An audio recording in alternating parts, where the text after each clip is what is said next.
नशेड़ी लोग जो है ना उसके अंदर आ जाएंगे। तो इसलिए पहले वो घबरा गया, बोला मेरी वीडियो मत बनाओ, कब्रों की वीडियो बना लो। तो दोस्तों मिर्ज़ा गालिब अपने ज़माने के एक बेहतरीन उर्दू और फ़ारसी भाषा के शायर गुजरे हैं और मैं आज आपको उन्हीं के मकबरे पर घुमाने के लिए लेकर आ गया हूँ। यहाँ पर आप देख सकते हो बहुत सारी कब्रें बनी हुई हैं और बहुत सारे मकबरे बने हुए हैं। किस किस की कब्रें हैं, किस किस के मकबरे हैं, चलिए देखते हैं। बहुत सारी मकबरे और कब्रें यहाँ पर बनी हुई हैं। तो चलिए वीडियो को शुरू करते हैं और ये मैं आपको दिखाता हूँ। शुरुआत करते हैं हम इस मकबरे से। ये जो मकबरा है ये मिर्ज़ा अजीज़ कोका का है, जो कि जहांगीर बादशाह के एक गवर्नर रह चुके हैं।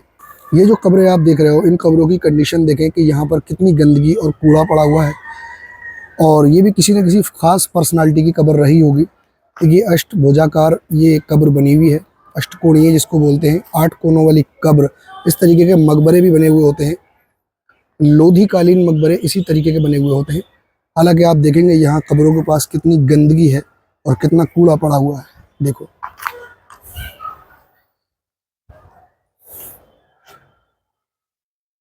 सबसे पहले मैं आपको दिखाऊंगा ये वाला मकबरा मिर्ज़ा अजीज़ कोका का, और इसके बाद हम चलेंगे मिर्ज़ा गालिब के मकबरे की ओर।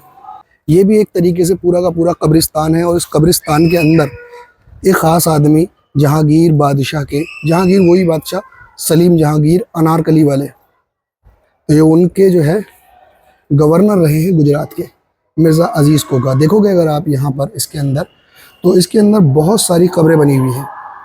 पूरा का पूरा कब्रिस्तान है। मिर्ज़ा अजीज़ कोका के मकबरे के अंदर बहुत सारी कब्रें बनी हुई हैं, लेकिन सिर्फ एक ही कब्र की अभी पहचान रह गई है, जो कि मिर्ज़ा अजीज़ कोका गवर्नर की कब्र है। बाकी यहाँ पर जितनी भी कब्र हैं ये अब सब गुमनामी की ज़िंदगी काट रहे हैं।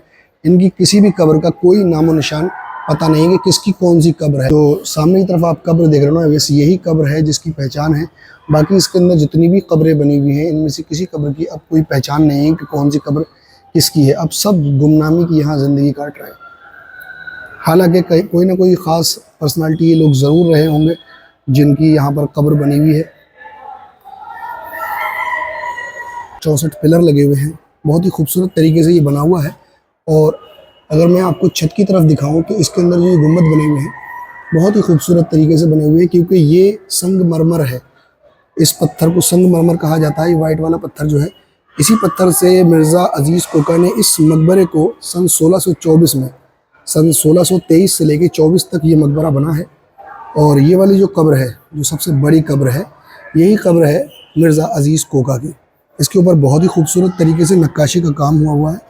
आप देखोगे तो इसके ऊपर कुरानी कुछ आयात लिखी हुई है, और ऊपर की जानिब अगर मैं दिखाऊं आपको तो बहुत ही खूबसूरत तरीके से बारीक नक्काशी का काम कर रखा है।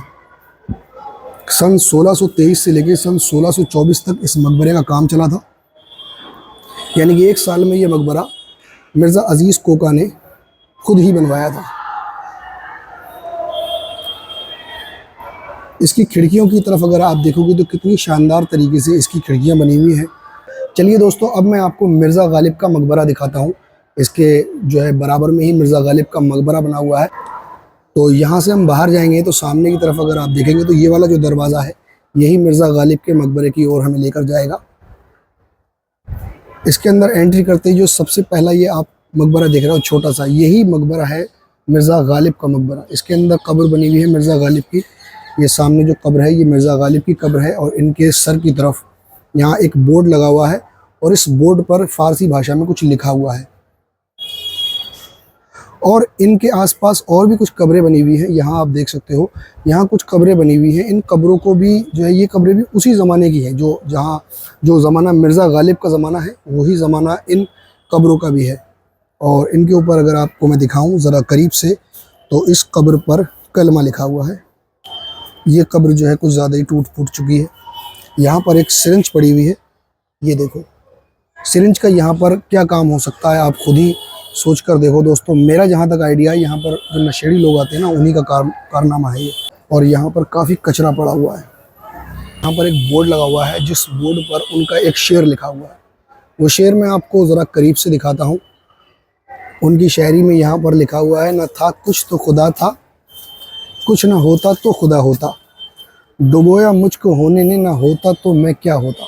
तो ये उनकी जो है शायरी लिखी हुई है। तो यहाँ कब्रों पे कितनी गंदगी पड़ी हुई है, देख सकते हैं आप, कितना कूड़ा है। और उससे भी गलत बात यह है कि यहाँ पर लोग, नशेड़ी लोग आते हैं, नशा करते हैं। देखो यहाँ अगर आप देखोगे तो एक शराब की बोतल पड़ी हुई है, ये देखो। इसी तरीके से मैं कई, यहाँ पर एक टूटी हुई बोतल है शराब की, मैं कई मकबरों पे जाता हूँ और मैंने वहाँ की ये चीज़ें जो देखी हैं ये बहुत गलत लगती हैं कि वहाँ पर कुछ लोग नशेड़ी आ जाते हैं और वहाँ पर शराब की बोतलें और जो इंजेक्शन वगैरह से जो नशा लेते हैं ना, तो वो, यहाँ एक सिरिंज पड़ी हुई है और यहाँ पर कोरेक्स की बहुत सारी शीशियाँ पड़ी हुई हैं। मैं आपको दिखाता हूँ, ये देखो, ये कोरेक्स की शीशी है। इसको नशेड़ी लोग इस्तेमाल करते हैं नशा करने के लिए, ये। और कूड़ा कचरा तो यहाँ हो ही रहा है, ये आपने देख ही लिया कि यहाँ पर कितना सारा कचरा है पड़ा हुआ। हालांकि यहाँ की सफाई रहती है, सफाई करने के बावजूद ये हाल है। यहाँ पर लोग सफाई करते हैं और रोज़ सफाई होती है यहाँ की, फिर भी यहाँ पर कूड़े कचरे का ये हाल है, आप देखो। और यहाँ पर आप देख सकते हो, यहाँ ये सिरिंज पड़ी हुई है, ये देख सकते हो आप।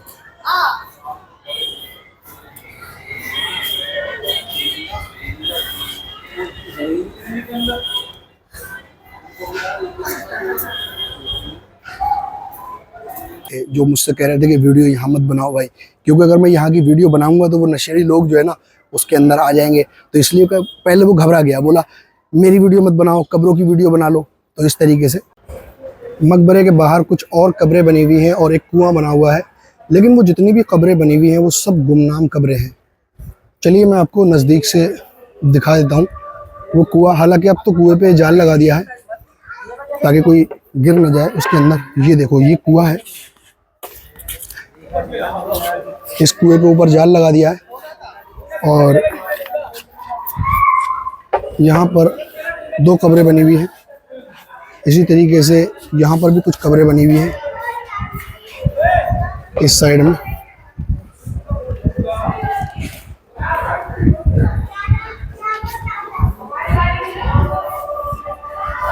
ये देख सकते हो आप, यहाँ पर भी कब्रें बनी हुई हैं। ये देखो, इतनी यहाँ पर गंदगी फैली हुई है।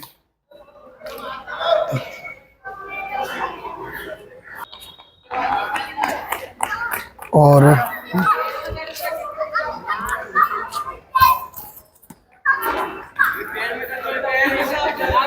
ये इस मकबरे का दरवाज़ा है। इसके बिल्कुल सामने आप देखोगे तो निज़ामुद्दीन औलिया के नाम पर जो मरकज़ बना हुआ है, लाइट जला लेता हूँ, अंधेरा है तो इसके, ये देखो अंधेरा हो गया बहुत, तो इसके बाहर जाके देखेंगे ना, वो ये है, देखो ये है हज़रत निज़ामुद्दीन औलिया के नाम पर जो मरकज़ बना हुआ ना, ये वो मरकज़ है।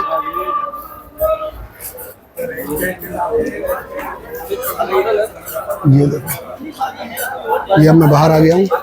मिर्ज़ा गालिब अपने ज़माने के बेहतरीन शायर तो गुजरे ही हैं, बेहतरीन इंसान भी गुजरे हैं, लेकिन ये अपनी ज़िंदगी के आखिरी वक्त में एक शराबी बन गए थे। शराबी बनने की बहुत सी वजह रहीं, इनके अंदर जो टेंशन, डिप्रेशन था। मिर्ज़ा गालिब और अजीज़ कोका का मकबरा दिल्ली के अंदर बना हुआ है और यहाँ पहुँचने के लिए अगर मैं सबसे नज़दीकी मेट्रो स्टेशन बताऊँ तो सराय काले खां हज़रत निज़ामुद्दीन मेट्रो स्टेशन यहाँ का सबसे नज़दीकी मेट्रो स्टेशन है। दोस्तों, आज की ये वीडियो आपको कैसी लगी है मुझे कमेंट करके ज़रूर बताना। अब मेरे यहाँ से जाने का समय हो गया है। वीडियो अगर आपको पसंद आ गई हो तो वीडियो को लाइक और चैनल को सब्सक्राइब ज़रूर कर देना। मिलते हैं अगली वीडियो में।